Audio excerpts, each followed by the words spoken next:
Hey, sorry about that. I didn't mean to start off swearing. I'm just tired. Because, I went to that class day two. I went up to their little boutique, which was really nothing to speak of. But I did manage to find a suit and a shirt and a tie to match the ensemble. Because even as a gay man, I don't have that kind of dramatic flair. But I do know how to match some shit. What they didn't have was shoes that were in my size or shoes that I would even want to wear. Because all that stuff was secondhand clothes. And that's not a problem. Because people donate. And that's good. But at the same time, some of that stuff, they need to be shaming themselves if they're trying to pawn that off as proper interview attire. Because I tried to explain to them, people look at how you look when you come in for an interview. Now, how do I know that? Maybe because I used to hire people. That was my job, to hire my staff. I knew exactly what they looked like when they came in there and listened to their stories. Now, did I hold their looks against them? No. Why would I do that? That's rude. I looked at the whole package, listened to their stories. Now, does that mean that I hired some duds? Oh yeah. Especially when it came to my first assistants. Because they always told me they had skills that they never had. Even though they had all this experience down on their resume. And when I called their references, yeah, they said, oh, they're great. Now, either the reference was themselves inadequate, or they were straight up lying. That's how that works. Because first off, in the state of California, you're not allowed to say anything about anybody, especially in a negative light. And I know this. I went over this today in class. Because the man was going over interview techniques and filling out applications and bullet points and how you tell on yourself. And I said, oh yeah, people tell on themselves all the time. And this one guy was talking about, well, I've been fired from several jobs and what should I do? And it's like, first off, then I said, you don't tell them. He said, but I got, accommodations from my, letters of commendation from my customers. They thought I was great. I said, okay. All right, that's what he said. He said, okay, that's good. That goes in your portfolio. And I told the man, I said, I had to chime in. I said, it's illegal in the state of California to ask anything about your employment other than the fact that you work there. How do I know this? Because I used to hire people. And my boss told me straight up, the laws have changed and we're not allowed to say anything anymore. So you defer all those phone calls to like somebody like me or whatever, because they didn't go through regular human resources. So human resources didn't know anything about what we were doing on those productions. We did. She said, Carlos, don't say anything. I said, not a problem. Even though they were embezzlers, crooks, criminals, stole money and everything, we couldn't say anything. It became somebody else's problem. Now, a shrewd person, such as one lady who called me up about somebody who I didn't invite back. Didn't fire her, I just invited her back because I found out she was stealing money. And then I also found out she didn't try. She successfully forged my signature on some shit and put that shit in suspense. So it wouldn't be found until later, because she knew damn well that for everything that was going on in that production, I was not going to be able to reconcile that suspense account until the end.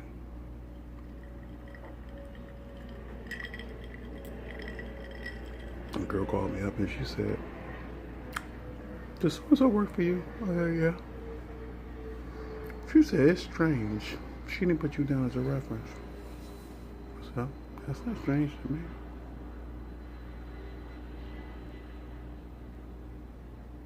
Now, did I tell her anything? Is it what I didn't say that she already knew? She said, yeah, I can't put her over the money. I said I wouldn't. That just slipped out. I wouldn't. Because she was trying to be over, like, things like petty cash, which is easy to steal and pilfer from. She wasn't the only one who did it.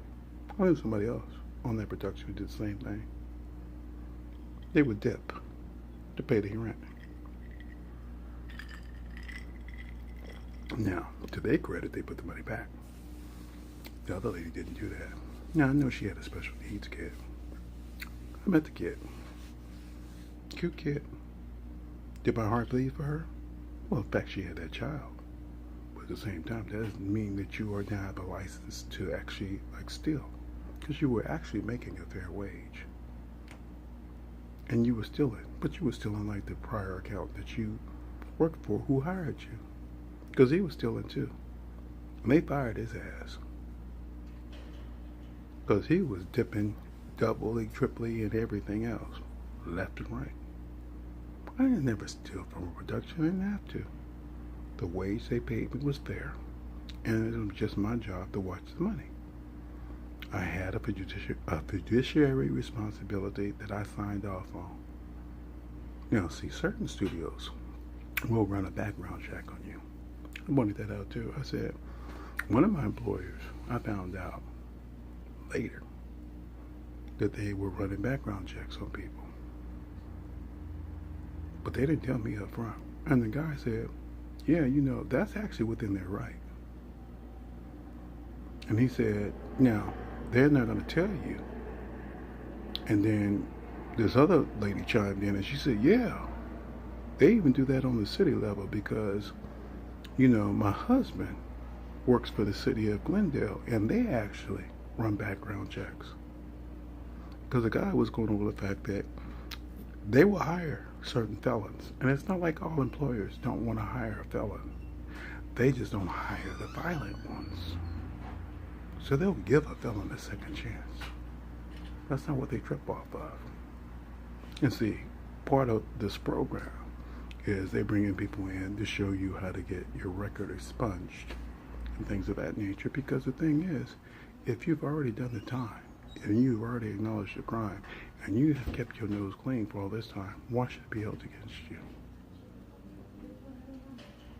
Now, that was my day-to-day, listening to various stories coming from various people, because these people all come from all walks of life, and none of them look like they're incapable of doing anything that they say they're capable of doing.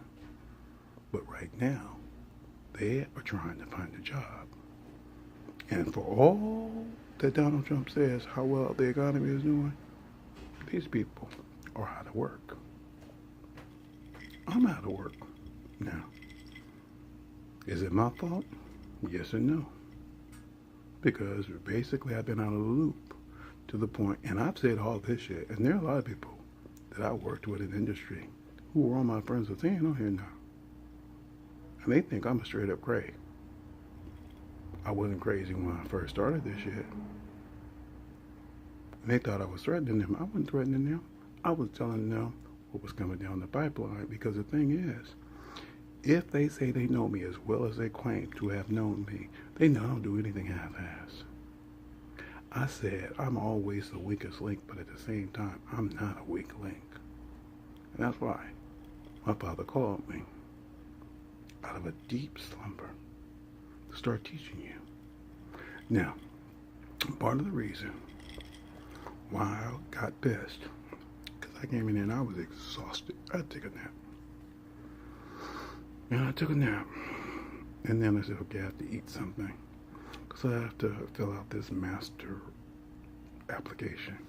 It's not like I've never filled out an application before. It's not like I don't know how to fill out an application. I know how to read. I know how to write. I just don't like my penmanship. As far as, even when it comes down to printing, I prefer to use a typewriter so you can read this stuff and say that it's clear. But the thing is, my typewriter was gone a long time ago. I had one at home, my first home, that I lost. I used to type everything that I could not actually do on that computer. But that was just me. And people used to say, you typed all this out? Because I wanted to make sure that you could read it. because I know what my penmanship looks like. And they appreciated that. That was like a thoughtful process to them. Now, I go up to that grocery store. It was somebody I was, going to fill out an online application with, and I know what my father did. I go in that store, and I'm supposed to get hot food because basically they have classified me as homeless, which means in the state of California, at least in Southern California, I'm entitled to use my food stamp money to get hot food. But they said at the grocery store, no, you can't do that here. I said, excuse me? You do realize that's against the law because state law says that I can use my food stamps card to get hot food here. He said, no, it's the store. The store does not take it off. I said, I'm not using cash to pay you for this. And I mean, it was something that was discounted anyway. But I was like, it's like, a couple of dollars. I said, you know what? Take that shit off. And while you're doing that, all the stuff that I bought to go with it, take that shit off too. I mean, that was all stuff that was a sell for them. But it's funny at the same time. I mean, they sell so much shit and throw so much shit away, it's not even funny. So it really was not like an insult to them for me to say to take the shit off. But it pissed me the hell off. And I even told the young man, I said, it's not your fault. I said, but the law is the law. And if they're not compliant, they need to be held accountable as a corporation. And I wanted to get a job there. My father does not want me working for people like that. In fact, I'll tell you exactly how he put it to me. I don't want you working for the devil. I want you working for me. Now, as I'm saying that to you, he acknowledged it before I even get the words clearly out of my mouth. He said, you know exactly what I'm doing. I know that you are tired of this crap. I know you're tired of surveying this stuff. I know you're tired of looking at this shit, but you have to understand something. You are the only one I trust to give a proper accounting of what's going on in this world. Because everybody else wants to sit there and lie and say that I love it all. And I don't love any of this shit. Because you know exactly what people pray for. And you know exactly why they're upset. And they have every right to be. Just like you do. Because I told you I wanted to quit. Or maybe I didn't tell you that.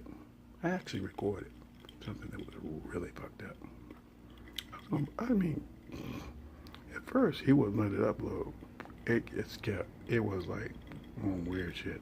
It was like the internet was not functioning right and all kinds of stuff, and it was like it would not upload. I'm being honest with you. And it was like hours later that it was there, but nobody had viewed it yet. And he said, okay, I'm going to give you the option. Do you want to go ahead with this? And I listened to the recording, and I said, I don't even like how it sounds. I don't like how I sounded about you. I don't like any of that. He said, do you want to share it?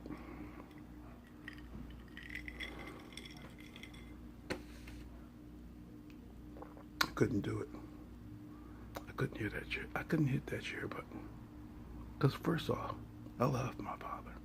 I love God. He hasn't done anything wrong. Except put his faith in us. But at the same time, it was not misplaced because there are a lot of good people out there. But the rest of you, y'all straight up dicks. And you know who some are better than others. But at the same time, you never see yourself because as far as you're concerned, you're just good people. And I'm like, what? You're good because you can hit donate or you can put some money in a GoFundMe account for people that you like and you appreciate? Oh, we know exactly how good you are. You're good at bamboozling yourself into believing that you have achieved a status of likability in the eyes of God. When at the same time, you don't have that same caveat with anybody else from any other walk of life. White people are still trying to learn out what it is to be racist. They're trying to figure out what it is to be white and privileged. Black people are still trying to figure out what it is to be thuggish. And at the same time, not disappointing their mamas and making that money at no matter what expense when it comes down to their own soul.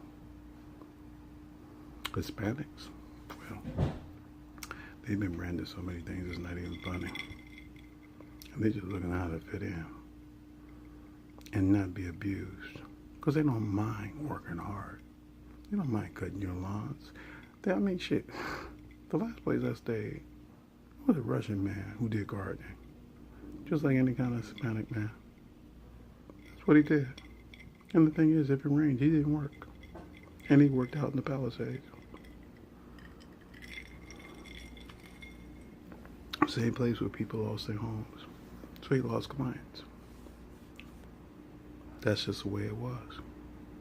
And the only reason why he was like kind of okay, because the place we stayed at, he was supposed to be like the night security guard. He was given a place to stay and sleep. He wouldn't do anything. He would sit there and look at TV, fix his food, and basically sleep on the couch. Oh yeah. So he got free room and board. He bought his own food. And when the day that man threw his food out and did not know it was his food, well, he reimbursed him. I know he did.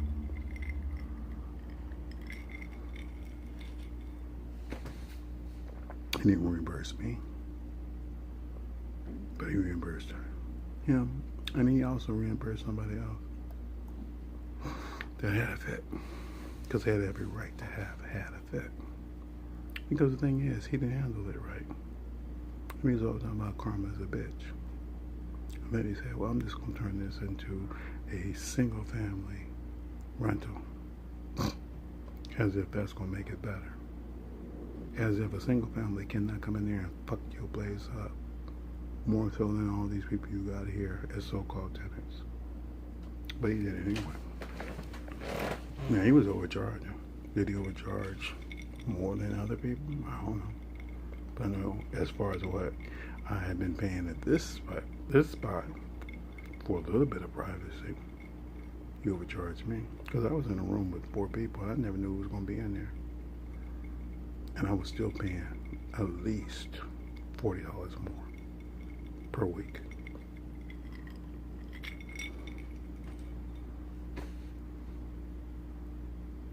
Now, this place is on the Russians too.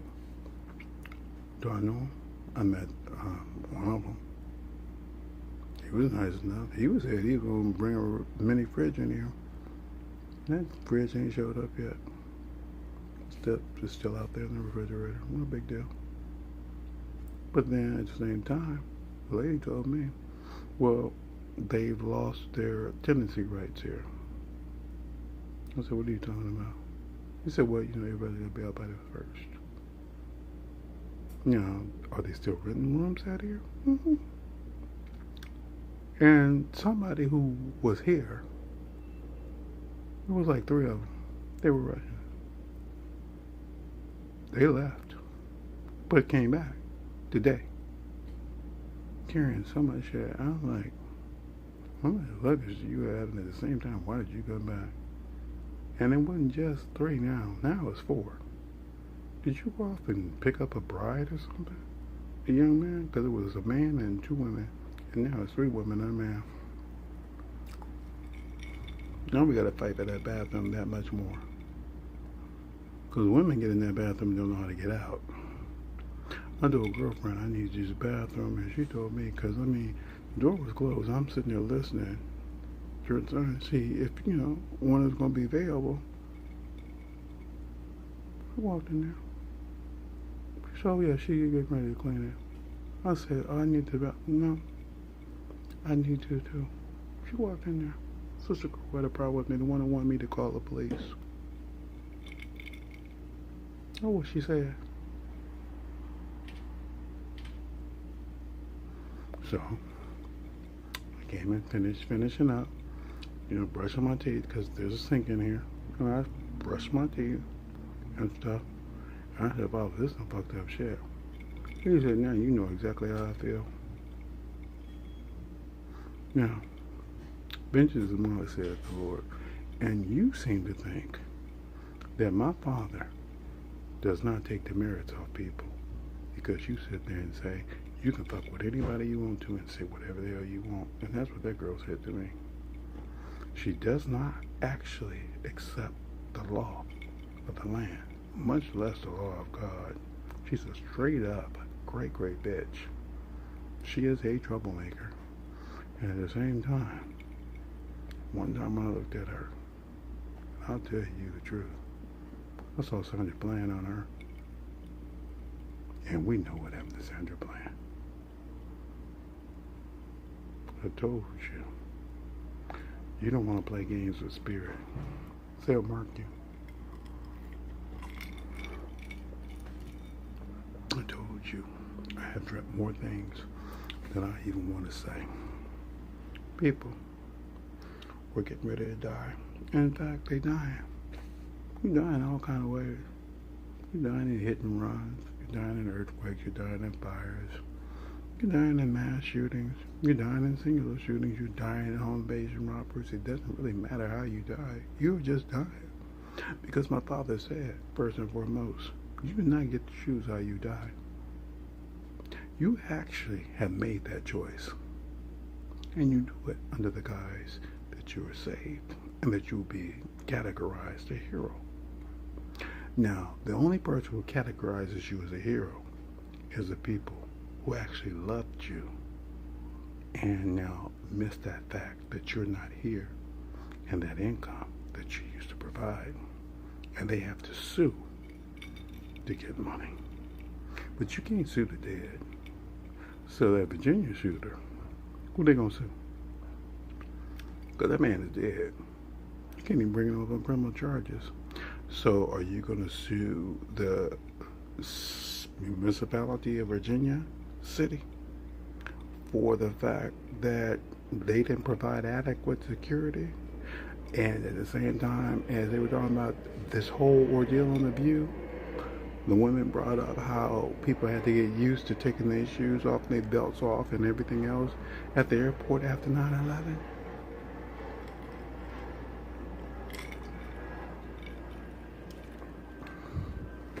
Now,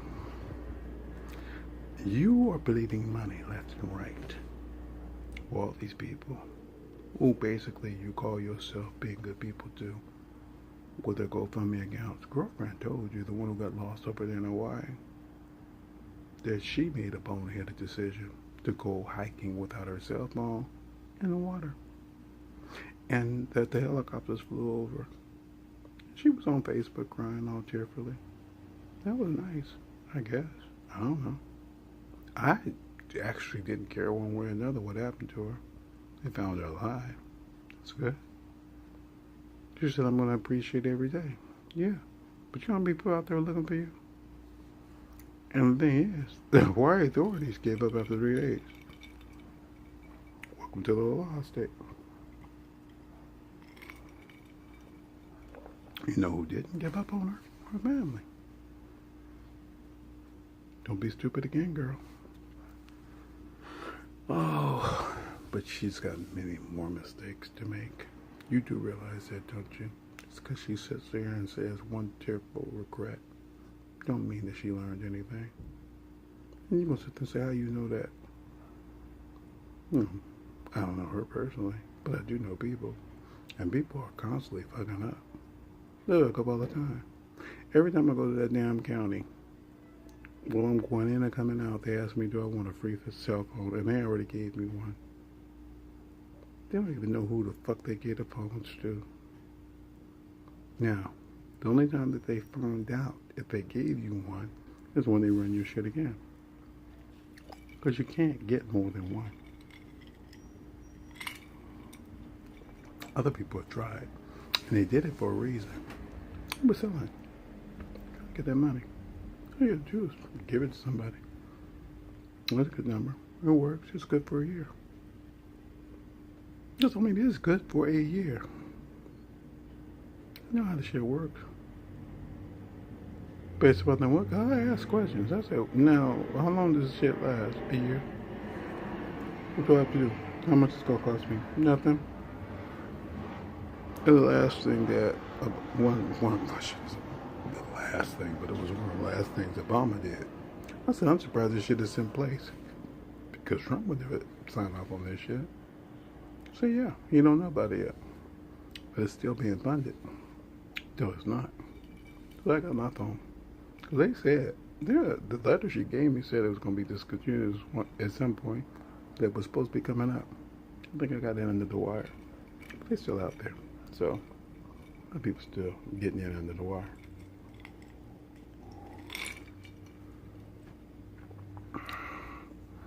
And then people playing their bebop music, talking all kind of shit. I just look at this stuff. I said, and then I go in that county, and there's one man who was going off. They called security. Well, they didn't really call them. They came out. He was going off. He wanted to talk this way. He said, this shit has nothing to do with this, and you are charging that against me, and it does not make any sense. And I've been trying to tell you that it does not make any sense, and I'm trying to show you the documentation, and you don't even want to see it. And then he said, he put all this up on it. He started recording. I thought that shit was funny. Because the thing is, they have a clear sign in there talking about you're not supposed to record this facility. I'm surprised. Because, I mean, these people are armed. They got guns and everything. But he didn't care. He was going off. He was straight up crack. Just like when I was at the window trying to get my mail. This woman was talking about, you called my name. And they said, we didn't call your name. Yes, you did. I wouldn't be at this window if you had not called my name.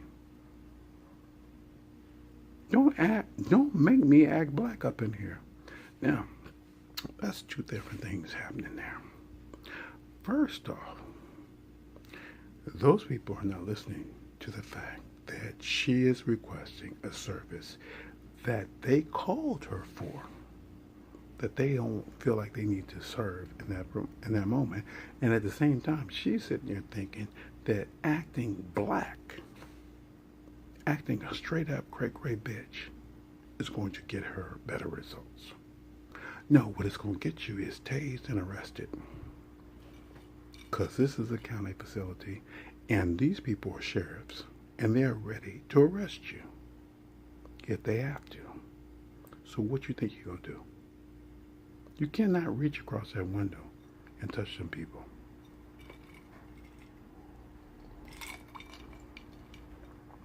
That place is packed all the time. I go in there for a class.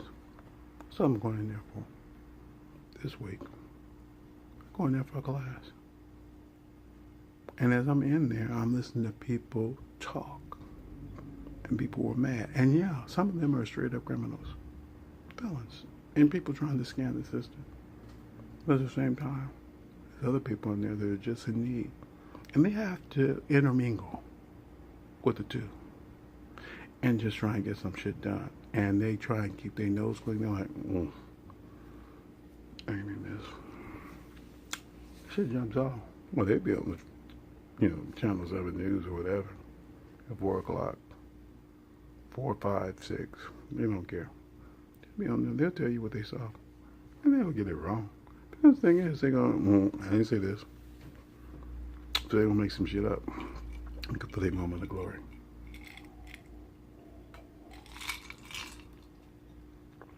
The normal lady who teaches the class, and she said she was new and stuff. She told us her history. I mean, she told us all kinds of shit about herself. But I mean, that's what she does. Because she said, "Look, I've asked you to open up. I'm gonna tell you my story." That's what she did. And then she said, "I'm not gonna be here tomorrow because I have to go to training." Because she actually works through a separate agency that they subcontract with. And she said, okay, I'm not going to be here. The supervisor's going to teach the class. And he did. And the people in there was getting frustrated with him. I'm like, why are you getting frustrated with this man? It's not like the man don't know anything. I mean, you just mad at him. And everybody was sitting there like, I need to leave. You can't ask them just to go to the bathroom. You say you need to leave. I have to catch the bus. And I'm like, he said, you do realize this class goes at 5 o'clock. And the people thinking about, no, she said we was going to be out by 4. No. Well, my caseworker said it's by 4. Your caseworker does not conduct this class. I already know that. When the class was scheduled, I knew it was 1 to 5. But what I did as far as blocking out time, I put 12:30 because I wanted to get there early to make sure I was never late, to 4:30. Figuring they'd probably let us out early because if they satisfied the curriculum for the day, they would let us go. And that's what the lady said. She said 4:30 she would let us go because that was her objective. Now, is she trying to let us out there earlier? She can. But there's no guarantee of that because the only reason why we left earlier the day before was because the internet was down. And that guy was on the phone trying to get the internet back up. And it was back up now because he wanted to show us some shit on the internet and trying to help her, get back up to speed because she's coming back tomorrow. And the thing is, and this is a sad thing, so many of the people in that class, and this is the first time I've been there, they have been in there multiple times. What's your excuse? I've only been in there once. And the thing is, I already know why I'm in there. It's not because I'm stupid. I asked the man, I said, can I use the computer because I want to actually, they gave me that Obama phone, I want to update my resume to have that number in there too, in case the phone I'm on goes off. He said, no problem. He used me as an example for something. It was funny. But the thing is, the thing came up and it says my highest score was in artistics, meaning that I'm creative and whatnot, which means I understand the telling of a story. But he said you can't use that one, you have to use the other ones. And the other ones that I put in there that I was tied for had to do with leadership and trying to motivate and all that kind of stuff and understanding structure. That's what the result was. I thought the shit was on it because the things that I know I had no interest in, that algorithm came out correct. You don't like that shit.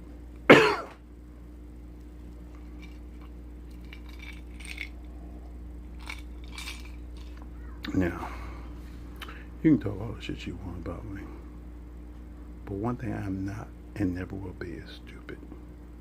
And the thing is, you can sit there and think that you got over and out of the way of something until you haven't.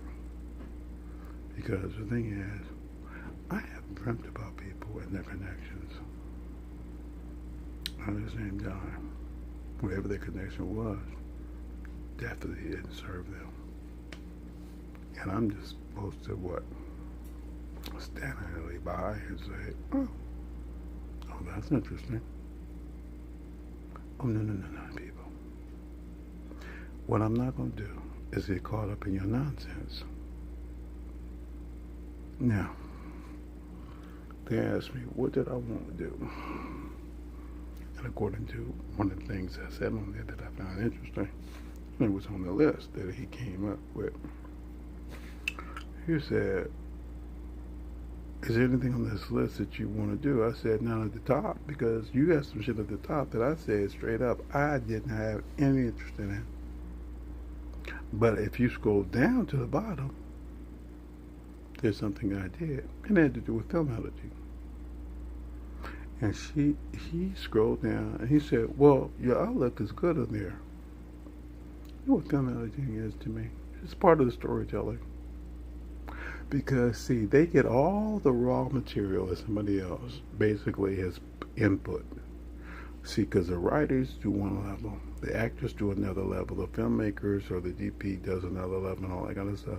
But see, the editors get there and they cobble together the story. They understand all that shit. And that's why it just resounded with me, because I understood.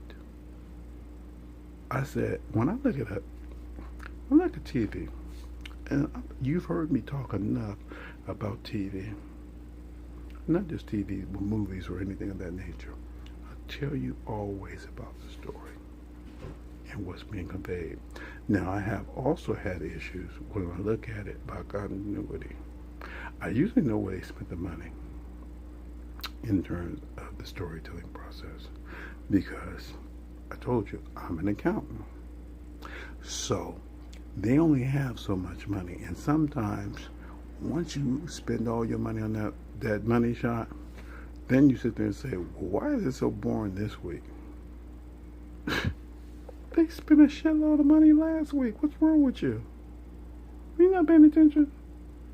See, you don't know what a bottle show is. See, that's vernacular in the industry. It's basically a stage show where people are basically talking heads, and they ain't doing anything. They don't do anything spectacular because they can't. They can't afford it, because they have to pay for what happened prior to.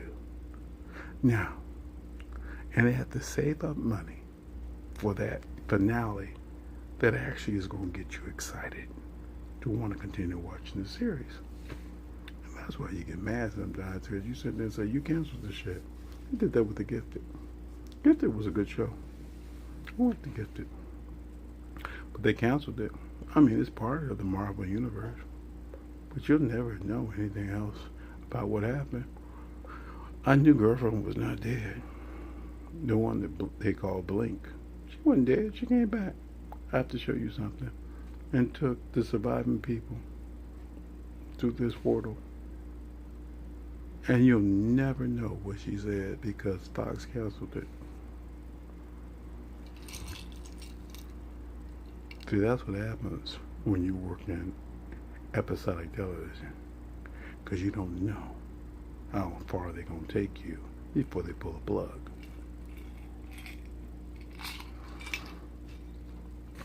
Now, you can write in. You can try and shop that shit around. It's no guarantee.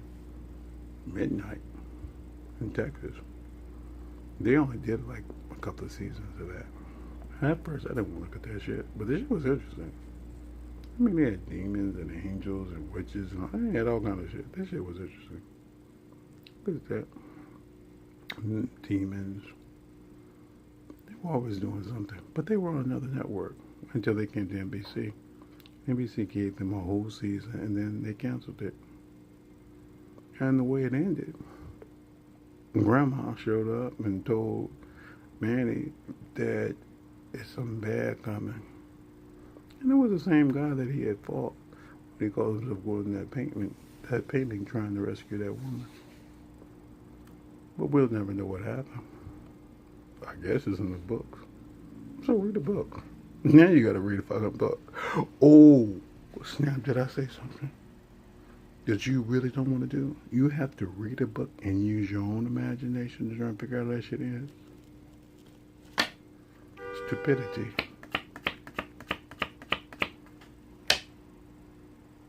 See? You can debate it all you want. You can bring your shit upside down. We ain't thinking about you. I told you, you are full of shit. Now, are these cards right side up or wrong side up?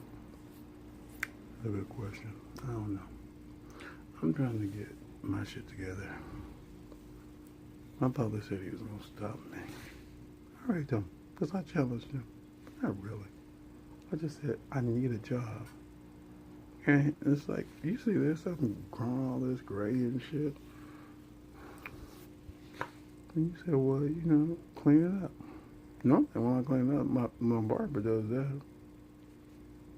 Like, I get more out of it, because not just because she's sitting there cutting her shit. We sitting there talking about the Bible, all kind of stuff. Put a call to him. I ain't heard back from him yet. I ain't heard back from a lot of people. The lady, that's what I said. The rent is here. You want to come pick it up? Because tomorrow, you're going to have to wait till this later, not later, to come get it. I heard from her.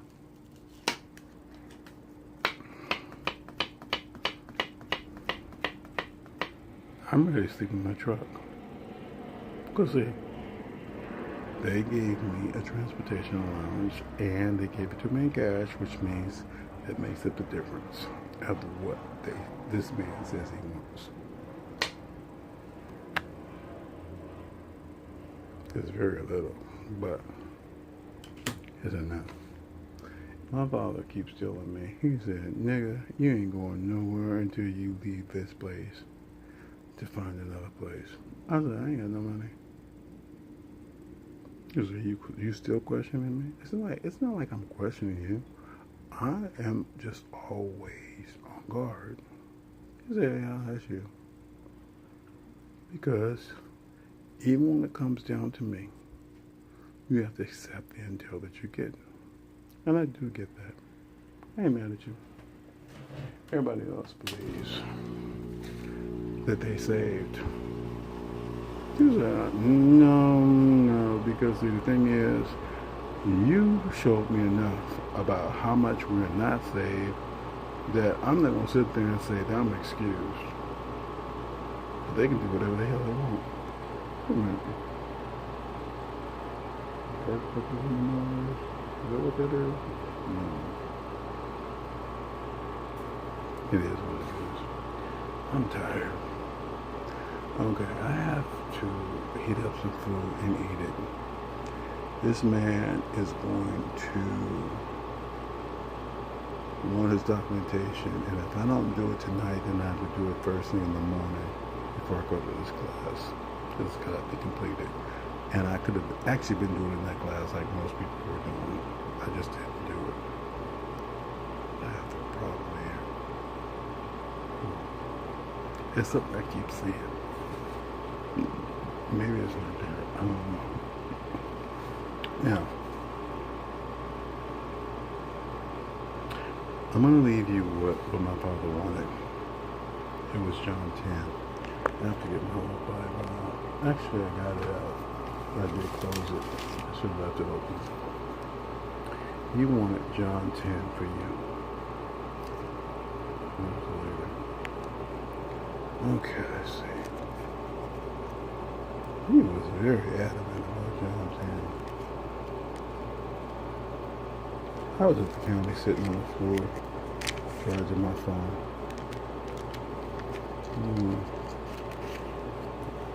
Where was the charge? Where was the page at? I probably should not have closed it. I had it open for the longest time.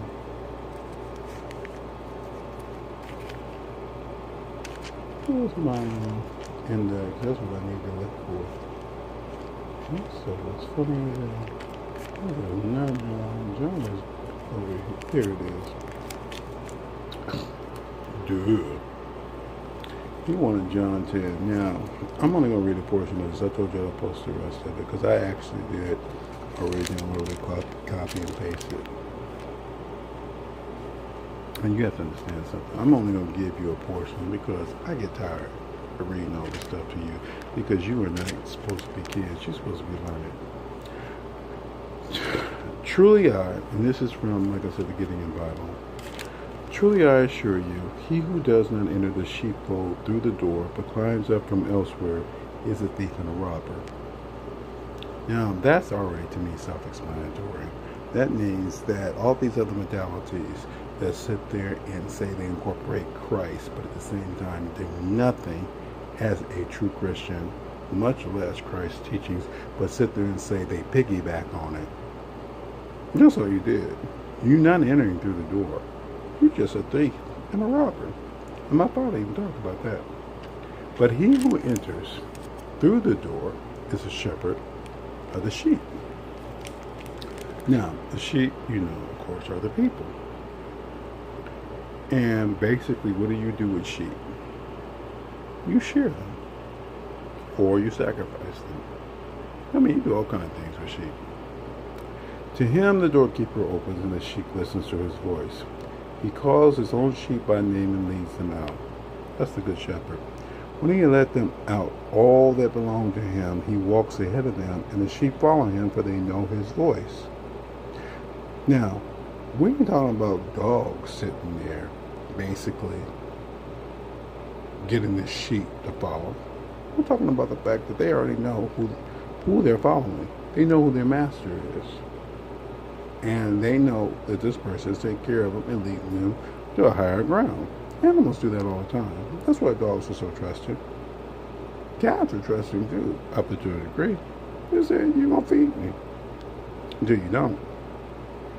They will not follow a stranger, but will run away from him because they do not recognize the voice of strangers. Jesus uses figure of speech for them, but they did not catch the meaning of what he had said to them. So Jesus spoke again. Truly I assure you, I'm the door for the sheep. All who came before me are thieves and robbers, but the sheep did not listen to them. I am the door. Whoever comes in through me will be saved. He will go in and out and find pasture. That's a place to be at peace, to graze, and undisturbed. You do realize that, don't you? Because the animals really don't want to worry about predators. But we live in a world full of predators of all walks of life. And unfortunately, they walk on two legs. The thief's only purpose in coming is to steal, to slaughter, and destroy. I have come so they may have life and have it abundantly. I am the good shepherd. The good shepherd lays down his life for the sheep. Now, we already know what happened to Christ. The hired man, who is not the shepherd, who does not own the sheep, and he's talking about the hired man. That means somebody who's paid to do a job, but then we know they don't do it. And we know that most people who call themselves psychics and mystics and healers and more, mediums and all that kind of shit, they want to get paid for the time that they do. They ain't doing shit. Who does not own the sheep, deserts the sheep, and runs when he sees the wolf coming. So they will abandon you, and they still have. You can sit there and say that about the rain. And the wolf tears and scatters them. The hired man runs away because he is a hired man that does not care about the sheep. Because he's just hired to do a job. And he said, that's not my job. That wolf is coming. I ain't going to deal with that wolf. I'm the good shepherd, I know my own. My own in turn know me, just as the Father knows me, and I know the Father. I lay down my life on behalf of the sheep. I have other sheep also that are not in this fold. Are you paying attention? They're not in this fold, which means they come from all walks of life in various lands. Those I must lead as well, and they will listen to my call, so that there will be one flock, one shepherd. For this reason, my Father loves me, because I lay down my life in order that I may take it up again. Died a long time ago. Now I'm back. What you want? No one snatches it from me, but I voluntarily lay it down. I have authority to lay it down, and I have authority to take it up again. That's what I mean. He asked me to come back. I said, I ain't going to do this shit. But he said, he come back. I received this command from my Father. Once more, a disagreement arose amongst the Jews due to their teachings. Many of them said, he has a demon. He is out of his mind. Why do you listen to him? Others said, these are not the remarks of demoniac or demoniac. A demon cannot open the eyes of the blind, can he? Can he? The feast of dedication came in Jerusalem. It was winter, and Jesus walked inside the temple in Solomon's cloister. So the Jews encircled him and asked him, how long will you keep our minds in suspense? If you are the Christ, tell us plainly. Jesus replied to them, I told you, and you do not believe. The works that I do in my Father's name bear me witness, but you do not believe, because you do not belong to my sheep. My sheep listen to my call. I know them, and they follow me. I give them eternal life, and they will never perish, and no one will snatch them out of my hand. My Father, who gave them to me, is mightier than all, and no one can wrest them out of my Father's hand. I and the Father are one. Again, the Jews picked up stones to stone him. Jesus answered them, I have shown you many good deeds from the Father, for which of them would you stone me? The Jews replied, we would not stone you for a good act, but for blasphemy, because you are a human being. Make yourself God. Jesus answered them, it is not written, Is it not written in your law? I said, you are gods? If it calls them gods to whom the word of God came, and the scripture cannot be broken, do you say to one whom the Father dedicated and sent into the world, you blaspheme because I said I am God's son? If I do not accomplish my Father's work, do not believe me. But if I do, then, though you do not believe me, believe the things done, so that you may know that understand that the Father is in me, and I am in the Father. Then they tried to get a hold of him, but he escaped from their hands and went once more to the place beyond the Jordan, where John first had been baptized, and there he stayed.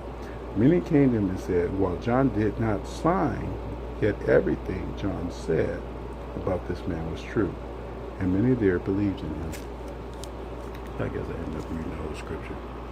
You do realize that the Jews were guilty long ago, under the days of Christ, of doing the very thing that you so-called spiritual advisors and more are guilty of doing too. You've declared yourself gods. Now, you're gods, but you're considered false. And then there is God, who is. So as far as we're concerned, we only have one thing to prove. That you have no power. You have no might other than to persuade yourself in whatever sorry souls you can get to come to your side. And then as they start to be slaughtered in front of you, and we know that that is not just a metaphor for you as so-called spiritual advisor, it also speaks to you as dictators and you who are presidents and commanders-in-chief who actually send people off to war because you think you're a god too. We know who you are. We just don't care for you. And at the same time, just because you have a chaplain in your midst don't mean you have us. That is the fucking truth. I tell you what, you suck on that for a while. And like I said, I'm going to post from the New International Version, that same scripture, and you peruse it at your will. But what I'm not going to do is get caught up in your bullshit. I am my Father's son. I am not God. I have never claimed to be. And therefore, you don't know shit about me, but at the same time, you want to have a problem with me. You can have a problem with me all you want. But see, that problem with me is to have a problem with him. And at the same time, you do realize that's the source of all power. And as you sit there and think that you're going to get away with this shit, no. We're already doing away with your shit. We're fucking your shit up left and right. And your people are suffering. I told you, you cannot wage war on many fronts. And if, like I said, if you lay one hand on me, you'll expedite it and just kill you. Because you don't care. Now, is that a threat? No, it's a promise.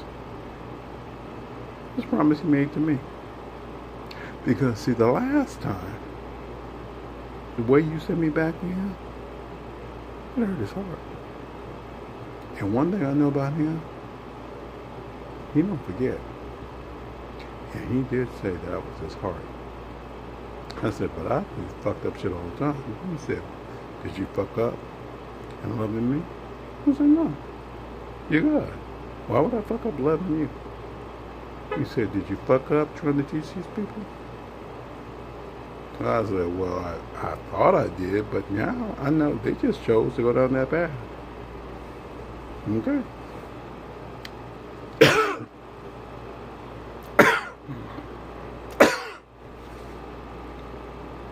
You see what he just said?